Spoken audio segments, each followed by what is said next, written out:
साथियों, जैसा कि हम सब जानते हैं कि अभी इस समय पार्लियामेंट सेशन चल रहा है और ये पार्लियामेंट का बजट सेशन है। केंद्र सरकार ने अभी 2021-22 के इस वित्तीय वर्ष का बजट पार्लियामेंट के अंदर पेश किया है। ये मुश्किल परिस्थितियों में एक बेहतरीन बजट केंद्र की नरेंद्र मोदी साहब की सरकार ने पेश किया है, जिसकी प्रशंसा न केवल भारत में बल्कि पूरी दुनिया में हो रही है। इसी संदर्भ में आज हमारे बीच मोदी सरकार में जम्मू कश्मीर से हमारे केंद्रीय मंत्री माननीय डॉक्टर जितेंद्र सिंह जी हमारे बीच में हैं। मैं आदरणीय डॉक्टर जितेंद्र सिंह जी से निवेदन करता हूं कि इसी विषय पर आज की प्रेस वार्ता में मीडिया के साथियों को संबोधित करें। डॉक्टर जितेंद्र सिंह जी।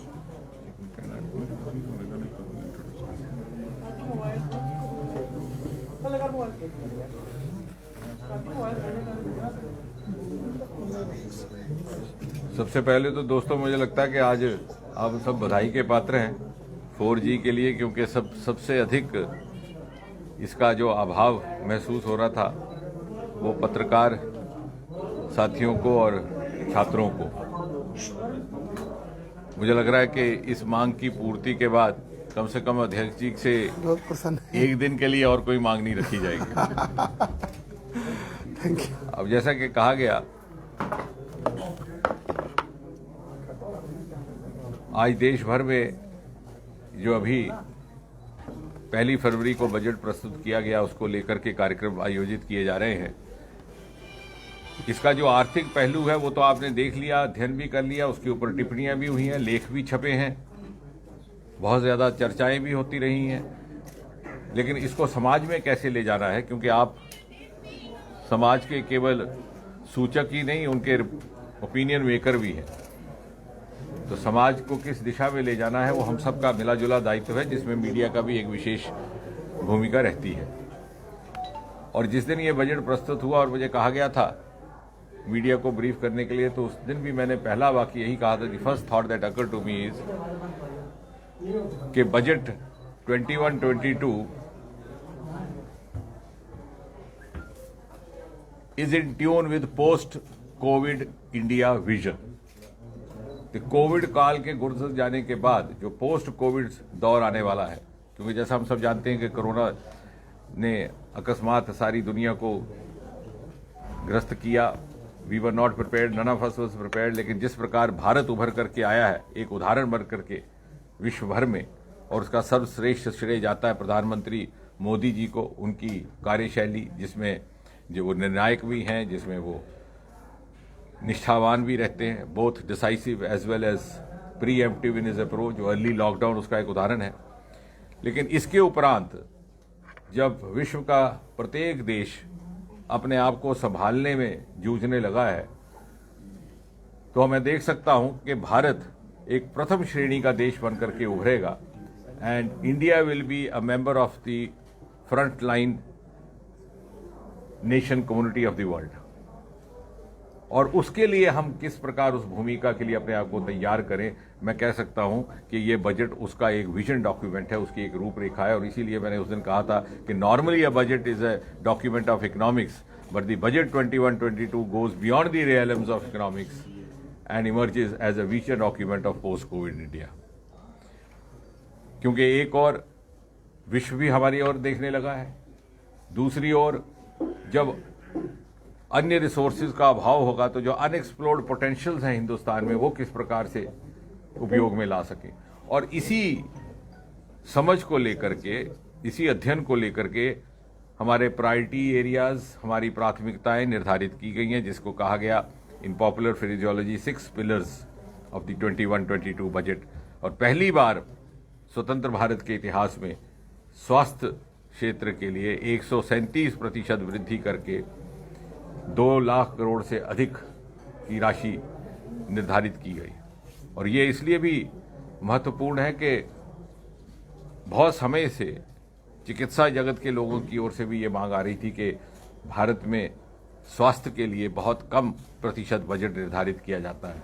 उसके अनेकों कारण हैं, क्योंकि हमारे समाज में भी health is taken for granted और हमारी आर्थिक स्थिति भी इस प्रकार की नहीं रहती कि जहाँ आयुष्मान से पहले इंश्योरेंस का भी कोई प्रावधान नहीं था, जहाँ लोगों को 2 वक्त की रोटी की प्राथमिकता और चिंता रहती है और दवाई औषधि की तरफ उनकी प्राथमिकता नहीं जाती अपनी परिवार और संतान को पालने की चिंता में। ऐसे देश में एक प्रोग्रेसिव सोच लेकर के, क्योंकि जैसे मैंने कहा कि हमने अपने आप को अगली भूमिका के लिए तैयार करना है, पहली बार एक departure from the earlier practice करके, दूसरा हमारा इंफ्रास्ट्रक्चर पर बल, जिसमें हमारे रोड हाईवेज, हमारी रेलवेज, जैसे मैं अभी कह भी रहा था, अभी वार्ता संपन्न हुई कि हाईवेज पर बहुत बल दिया गया। पूर्वोत्तर में सबसे अधिक हमें यही दिक्कत रहती थी कि कनेक्टिविटी ऑफ ट्रांसपोर्ट का अभाव था। 2014 में जब ये सरकार आई तो 4-4 महीने बारिश के बाद सड़कों में पानी रहता।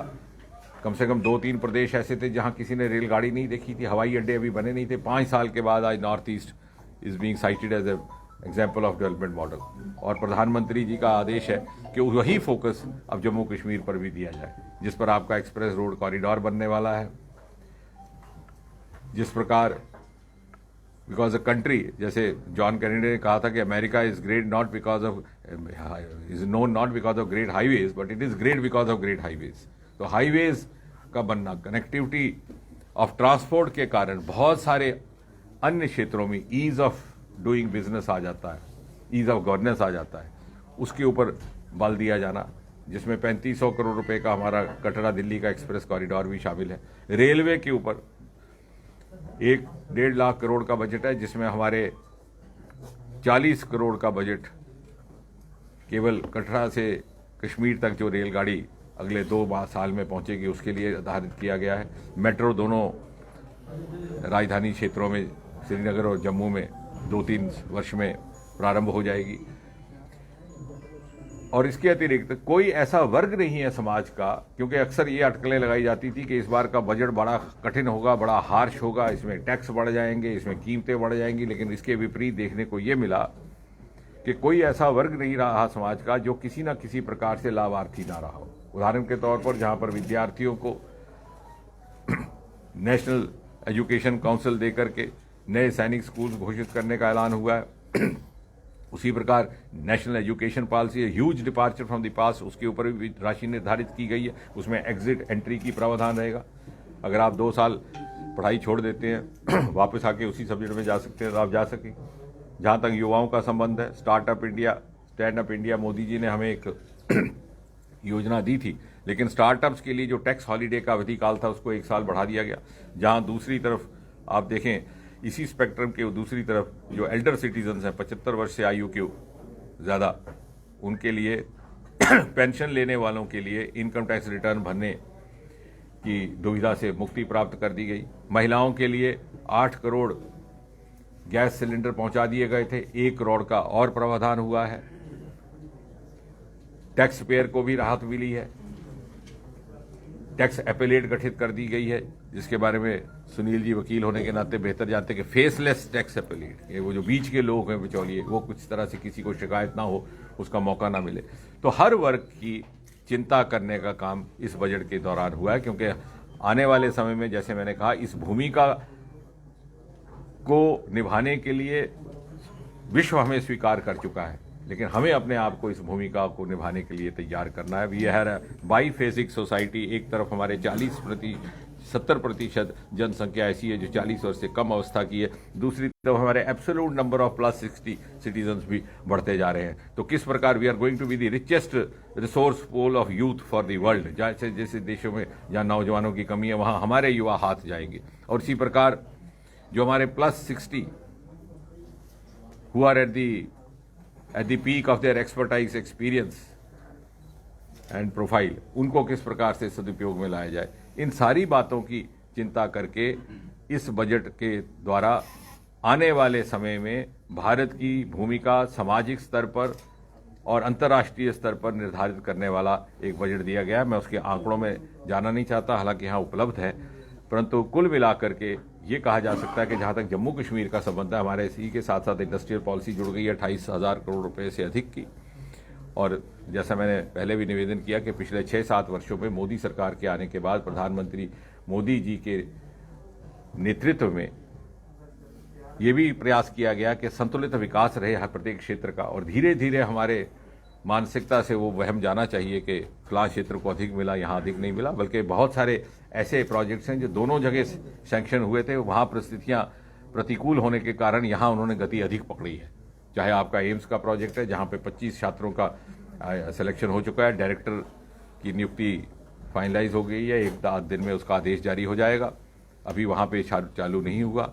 इसी प्रकार बायोटेक पार्क आपका यहाँ वाला तैयार है कठुआ में, वहाँ भी होना है। तो कहने का तात्पर्य ये नहीं है कि वहाँ किसी क्षेत्र की अवहेलना की गई है, परंतु किन्हीं कारणों से जो हमारे हाथ से बाहर थे, बहुत से प्रोजेक्ट यहाँ बड़ी तेज गति से चले हैं। उदाहरण के तौर पर रिंग रोड का पहला फेज यहाँ लोकार्पित हो चुका है। कहने का तात्पर्य ये कि हमारा ये भी दायित्व है कि हम समाज में जाकर के एक नैरेटिव पैदा करें, एक पॉजिटिव नैरेटिव पैदा करें, ताकि जो अनुकूल वातावरण मोदी जी के नेतृत्व में हमारे लिए उपलब्ध करवाया गया उसका हम किस प्रकार भरपूर और पर्याप्त लाभ ले सके, और आने वाले समय में जब भारत दुनिया के नक्शे पर एक विश्व मूर्ति बनकर के उभरेगा, उस नक्शे में मोदी जी का न्यू इंडिया नुमायां तौर पर जगमगाता हुआ दिखाई देगा। तो हमारी ये अपेक्षा भी है, स्वप्न भी है कि जम्मू कश्मीर उसका एक नूर बन के सामने निकले। Thank you. डॉक्टर साहब एक सवाल है। डॉक्टर साहब